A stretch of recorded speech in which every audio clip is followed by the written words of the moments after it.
즉 치매가 부작용으로 생겨나기 시작했습니다. 또 혈관 질환의 문제가 생기기도 했고요. 그 질병이 생긴 원인을 해결하는 해결책, 치료제로 보기는 어렵다는 겁니다.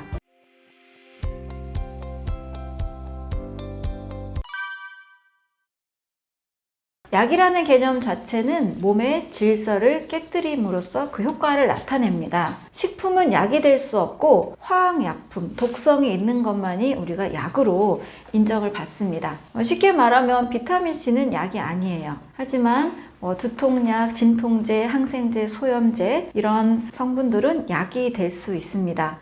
약이라는 것의 기준은 치료 개수라는 것이 산정이 될 때 나오는데요.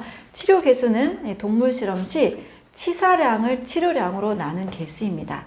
치사량이라는 말은 죽이는 용량이에요. 이 동물이 1000g을 먹었을 때 사망했다. 1000g이 치사량이 되는 겁니다. 이 말은 대부분의 약들은 화학 성분이고 독성을 가지고 있다는 뜻입니다. 따라서 약이라는 것의 목표는 어떤 증상을 완화시키는 증상 완화제의 역할로 봐야 하고 그 질병이 생긴 원인을 해결하는 해결책, 치료제로 보기는 어렵다는 겁니다. 쉽게 말하면 여러분 감기 걸렸을 때 감기약을 드시잖아요. 감기 걸렸을 때 감기의 진짜 원인은 감기 바이러스입니다. 감기를 일으키는 바이러스는 너무 다양하고 항상 바뀌기 때문입니다. 근데 감기 치료제는 어떤 약일까요? 콧물이 나올 때 콧물 나오지 않게 하는 약, 기침을 멎게 하는 약, 가래를 나오지 않게 하는 약, 또 2차 감염을 예방하기 위해서 들어있는 항생제, 소염제, 이런 약들은 콧물, 기침, 감기 이런 증상들을 완화시키는 증상 완화되지 감기의 원인인 바이러스를 죽이는 약이 아니라는 겁니다. 약을 먹어도 증상이 완화될 뿐 그 원인은 제거되지 않기 때문에 내가 약을 선택할 때 이 증상이 심해서 일상생활이 안 되고 고통이 너무 크다 이럴 때는 일시적으로 선택해야 되지만 늘 평생 10년, 20년 만성적으로는 그 약을 선택했을 때 원인이 제거되지 않는 한 질병은 절대 낫지 않습니다. 그래서 약의 개념, 증상 완화제다. 약은 치료제가 아니다. 이 개념을 명확히 아시고 내가 일상생활에서 내가 할 수 있는 부분은 내가 꼭 만들어 가고 원인을 제거할 때 우리는 건강이라는 목표에 도달할 수가 있습니다.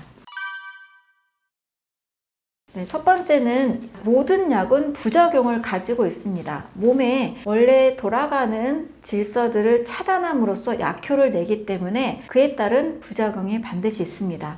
콜레스테롤 저해제, 스타틴계 약물을 예로 들어볼 경우 콜레스테롤 수치가 높기 때문에 수치를 낮추는 것을 목표로 합니다. 그럼 이 수치를 어떻게 낮추냐? 간에서 콜레스테롤의 합성을 막습니다. 간은 콜레스테롤을 불필요하게 무의미하게 만들어내는 것이 절대 아닙니다. 몸에 필요하니까 만들죠. 이 콜레스테롤은 어디에 필요한가? 세포막과 또 뇌와 또 여러 호르몬의 구성 물질이기 때문에 간은 일정량을 늘 만들어냅니다. 우리 몸에서 생겨나는 콜레스테롤은 간에서 약 70% 만들어내고 음식을 통해서는 30% 정도밖에 영향을 미치지 않습니다. 그런데 그 수치가 높다고 간에서 콜레스테롤 합성을 막는다면 원래 필요로 하는 뇌와 신경과 혈관과 호르몬의 원료를 만들어내지 못하기 때문에 이 부분에서 반드시 문제점이 생기게 됩니다. 콜레스테롤 부작용으로 인해서 생겨난 것이 바로 뇌 문제, 즉 치매가 부작용으로 생겨나기 시작했습니다. 또 혈관 질환의 문제가 생기기도 했고요. 콜레스테롤 약이 많이 팔린 뒤로 이 약이 또 많이 팔렸습니다. 바로 치매약과 발기부전 치료제입니다. 따라서 하나의 약은 어떤 목적을 달성하기 위해서 그 목적의 기능을 상실하게 하기 때문에 또 다른 부작용이 생길 수 있다는 것을 잘 기억하시면 좋습니다. 두 번째로는 약은 장기 복용 시에 반드시 문제가 됩니다. 저는 모든 약이 나쁘다라고 말씀드리는 것이 절대 아닙니다. 일시적으로 통증을 줄이고 일상생활을 도와줄 수 있는 약들이라면 필요시 섭취합니다. 하지만 만성적으로 먹는 약은 반드시 이 부작용이 쌓이고 쌓여서 더 큰 질환을 만들어냅니다. 예를 들면 이 수면제를 3개월 동안 장기 복용 시 알츠하이머 질환이 무려 32% 증가를 했고요. 또 6개월간 장기 복용 시에 84% 증가했다는 내용이 캐나다 몬트리올 대학과 프랑스 보르도 대에서 연구 결과로 발표를 하기도 했습니다. 장기 복용 시에는 그 약의 부작용들이 내 몸에 쌓여서 또 다른 질병을 만들 수 있다는 겁니다. 세 번째로는 약과 약의 상호부작용입니다. 미국에서 어린이 폐렴 치료 시 폐렴이니까 열이 나고 또 폐렴은 세균성 질환이기 때문에 항생제 치료를 했습니다. 해열제와 항생제를 함께 치료를 했을 때 아이들의 이 간세포가 괴사되기 시작했습니다. 심각해져서 간을 이식하는 경우까지 생기기도 했는데요. 이 약과 약의 상호부작용에 대해서는 사실 명확하게 모든 실험이 이루어진 건 아닙니다. 특히 어떤 어르신들의 경우에는 20가지 약을 드시는 경우도 있어요. 이 약을 먹다가 이 증상이 생겨서 또 다른 그 증상을 해결하기 위한 약을 드시다 보니까 약이 굉장히 늘어난 거죠. 이렇게 20가지 약에 대한 상호부작용에 대해서 정확한 안내를 받기가 또 어렵습니다. 사람마다 증상이 다르고 또 몸의 여러 반응들이 다르기 때문에 따라서 약과 약의 상호부작용도 반드시 있다는 것도 염두에 두시면 좋습니다. 미국에서는 사망 원인의 3위로 의약물 남용이 꼽히기도 했습니다. 약은 지나치게 의존할 경우에는 약의 상호부작용, 장기 복용 시의 문제점, 이러한 부작용들이 있다는 것을 꼭 확인하시면 좋겠습니다.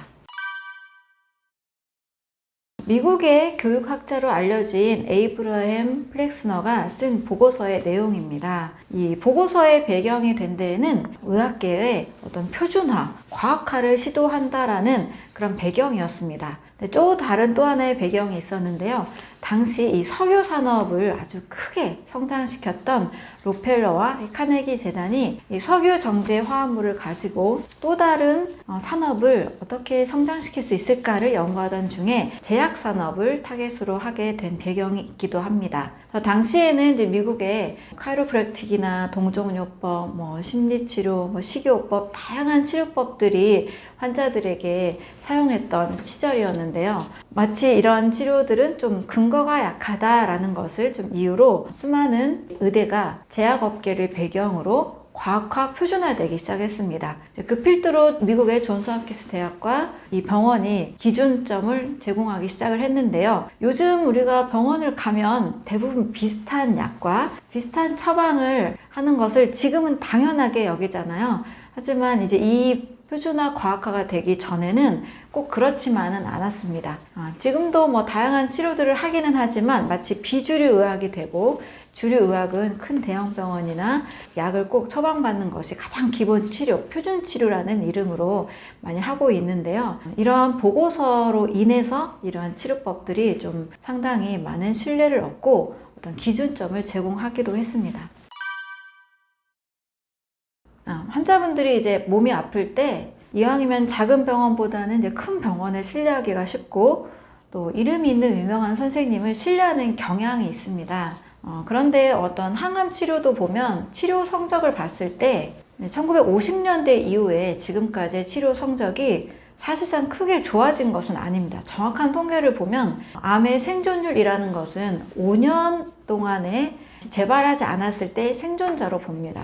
5년 일주일 뒤에 병에 걸렸을 때도 5년 동안 암이 재발되지 않았기 때문에 생존율을 본다는 거죠. 이런 통계들도 우리가 조금 주의해서 볼 필요가 있는데요. 사람들이 쉽게 신뢰하는 그런 기준으로는 큰 병원, 또 유명한 선생님, 또 암 치료도 3대 표준 치료를 먼저 더 신뢰하기가 쉽습니다. 플렉스너 보고서의 배경을 봤을 때 많은 병원과 큰 병원들과 또 제약 산업 사이에는 우리가 다 알지 못하는 상당히 많은 연결고리가 있다는 것도 같이 아시는 것이 좋습니다. 무조건 비난하고 무조건 신뢰하지 말자 이야기가 아니고 정말 내 병을 낫게 하기 위해서 유명한 병원, 유명한 선생님의 치료를 신뢰하는 것보다 나에게 이 병이 왜 왔을까를 먼저 생각하고 또 암이라는 것도 왜 내가 암에 걸렸을까를 한번 생각하고 내 삶을 한번 되돌아보고 또 내가 먹는 음식에 뭐가 잘못됐는지 또 내가 스트레스 관리를 어떻게 했는지 이런 것들이 상당히 나의 건강을 다시 찾을 수 있는데 중요한 요소가 될 수 있다는 거죠. 의료계와 제약업계의 연결고리라는 것이 이런 보고서 이후에 탄생했다는 것도 같이 한번 생각해 보시고 내가 건강을 회복하기 위해서 더 중요한 것이 무엇인지 좀 더 고민할 필요가 있다고 저는 생각을 합니다.